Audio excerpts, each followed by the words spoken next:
fica andando não, que senão sai dali. Tá bom?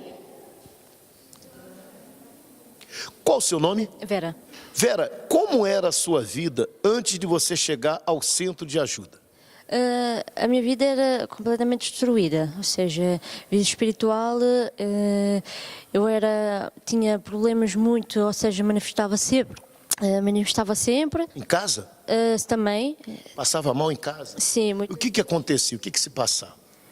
Era assim, de repente, pastor, eu não sabia o que era, simplesmente ficava sempre chateada, ia para a rua e depois voltava e nunca estava bem comigo mesma, nem com as pessoas, pensava que estava tudo contra mim. Era muito aborrecida? Sim, muito. Depois, na altura não sabia como resolver aquele problema, eu tive, entretanto, muitas vezes às vezes pensava que era problemas de saúde, algumas coisas, muitas vezes...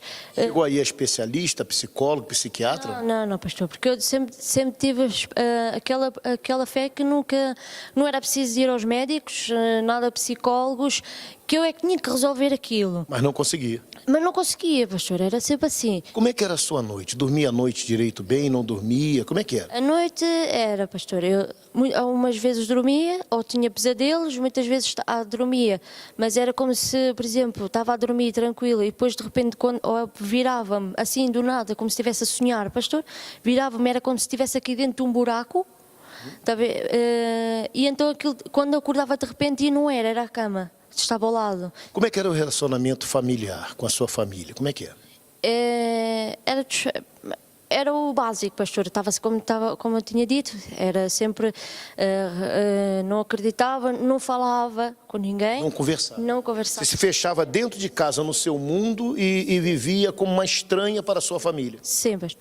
E na altura, quando para falar, eu falava comigo mesmo, ficava dentro de casa e falava comigo, como se estivesse a falar com outra pessoa, pastor, era assim que eu ficava. Então, falava assim, não, mas porquê que isto acontece?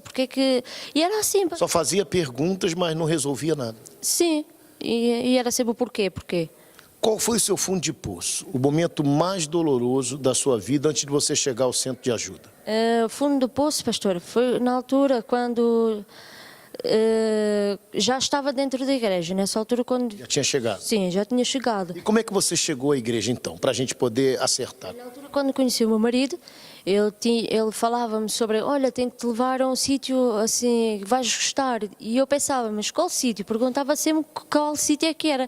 E ele dizia, não, é um sítio, tu vais mesmo gostar, é daqueles que olha, vais gostar mesmo para o resto da vida. Eu disse, está bem.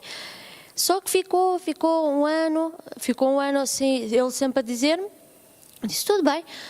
Chegou nesse dia, foi em setembro, eu conheci entretanto os meus sogros, que eu trato por eles por pais, e foi ao longo desse período que conheci a família também, do meu marido, que os problemas espirituais começaram a aparecer ainda muito mais do que eu gostava. Piorou mais ainda? Piorou muito mesmo. E esse aí foi o seu fundo de poço?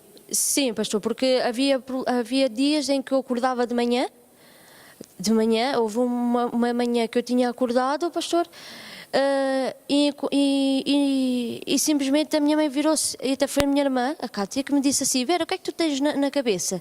Eu fiquei assim em pânico, pastor, porque eu não sabia o que era, já tinha ido até à casa de banho, vi no espelho e não vi nada. O que é que tu tens na cabeça? Eu disse, não sei. E a minha mãe chamou-me, e eu fui lá ter com ela, e ela disse, isso é o quê? Eu disse, e perguntou-me se o meu marido tinha-me batido, alguma coisa assim, porque, ou seja, tinha 2 altos na testa, como se fosse... Alguém tivesse lhe agredido? Sim, 2 altos mesmo, como se tivessem 2 chifres na cabeça, pastor. Sim, 2... Que coisa, 2 chifres mesmo? Quando acordei, e eu fiquei assim a olhar para a minha mãe, fiquei assim, mas de certeza que ele não te fez nada. Eu disse, não, mãe, fiquei assim, sem reação, a pensar, e então aquilo foi como se pronto, a partir de agora eu não sei como é que vai ser a minha vida, E foi assim, eu perdi as forças espirituais, pastor. Foi abaixo. Fui abaixo completamente. Mas como é que você conseguiu se levantar, se reerguer? Participou das correntes de sexta-feira na libertação? Sim, pastor, todas as sextas-feiras eu ia para a igreja. Eu ia sempre, comecei a ganhar medo também de ir para a igreja, porque pensava sempre assim, mais uma sexta-feira que vou manifestar, que vou... Passou muito mal então na igreja? Muito mal, pastor, sempre. Muitas vezes chegava na igreja, já olhava e era aquela coisa, pastor, que vou manifestar já. E quando começava a reunião, já eu sabia que... Então ficava que aquilo alimentava aquilo. Então a sua libertação custou muito, né? Demorou muito. Sim, né? porque depois na altura eu descobri que nesse processo de libertação eu descobri que na altura porque é que era aquilo, porque é que aquilo estava a acontecer comigo.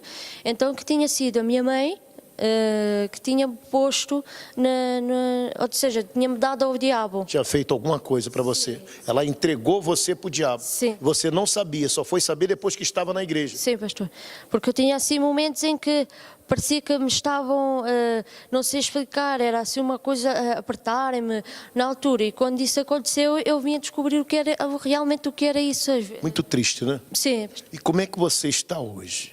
Quem é você hoje? Hoje você tem esses problemas espirituais, hoje você tem esses problemas de ser essa pessoa antissocial. Como é que você está hoje?